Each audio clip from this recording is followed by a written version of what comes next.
Praise the Lord. ஆண்டவராக இயேசு கிறிஸ்து நாமத்தினாலே உங்கள் யாவருக்கும் கிருபையும் சமாதானமும் உண்டாவதாக. இந்த நாளில் வேதத்தின் மூலமா தேவன் நமக்கு தெரியப்படுத்துகிற காரியம் என்னவென்றால், பிலிப்பியருக்கு எழுதின நிருபம் 2வது அதிகாரம் 8 மற்றும் 9 வசனங்கள். அவர் மனுஷரூபமாய் காணப்பட்டு மரண பரியந்தம், அதாவது சிலுவையின் மரண பரியந்தம் கீழ்ப்படிந்தவராகி தம்மை தாமே தாழ்த்தினார். ஆதலால் தேவன் எல்லாவற்றிற்கும் மேலாக அவரை உயர்த்தி. பவுல் என்ன சொல்ல வர்றாருன்னா 8வது வசனத்துல, அவர் மனுஷ ரூபமாய் காணப்பட்டு, அவர்னா இயேசு கிறிஸ்து என்ன பண்றாருன்னா மனுஷ ரூபமாய் இந்த உலகத்திற்கு என்ன பண்றார், தன்னை வெளிப்படுத்துகிறார்.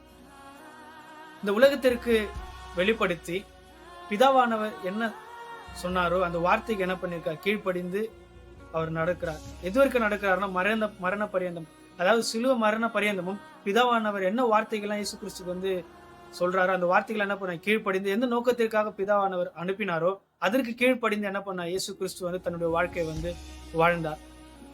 பிதாவுடைய வார்த்தைக்கு என்ன பண்ணியிருக்காரு, அவரு கீழ்ப்படிந்து அவருடைய சித்தத்தின்படி செய்யும் பொழுது 9வது வசனத்துல எப்படியாக சொல்றார், ஆதலால் தேவன் எல்லாவற்றிற்கும் மேலாக அவரை உயர்த்தி. அதாவது பிதாவானவர் என்ன பண்ணியிருக்காருன்னா இயேசு கிறிஸ்துவ எல்லாவற்றிற்கும் மேலாக அவர் என்ன பண்றார், உயர்த்தி இருக்கிறார். எல்லாவற்றிற்கும் மேலாக உயர்த்தினா எல்லாவற்றிற்கும் மேலாக.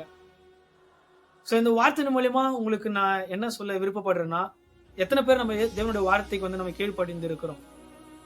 நம்ம ஜெபிக்கிறோம், சபைக்கு போறோம், வேதத்தை வாசிக்கிறோம், ஊழியம் செய்யறோம். இது எல்லாமே நம்ம செய்யறோம். இது எல்லாமே நம்ம செஞ்சாலும் தேவனுடைய வார்த்தைக்கு கீழ்ப்படிந்து இருக்கோமா?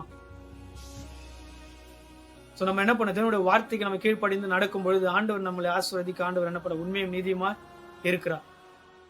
சோ இந்த வார்த்தை உங்களுக்கு பிரயோஜனமா இருக்குன்னு சொல்லிட்டு நான் விசுவாசிக்கிறேன். இந்த வார்த்தை உங்களுக்கு பிரயோஜனமா இருந்தா மத்தவங்களுக்கு ஷேர் பண்ணுங்க. கர்த்தர் தாமே தம்முடைய வார்த்தையை ஆசீர்வதிப்பாராக. God bless you.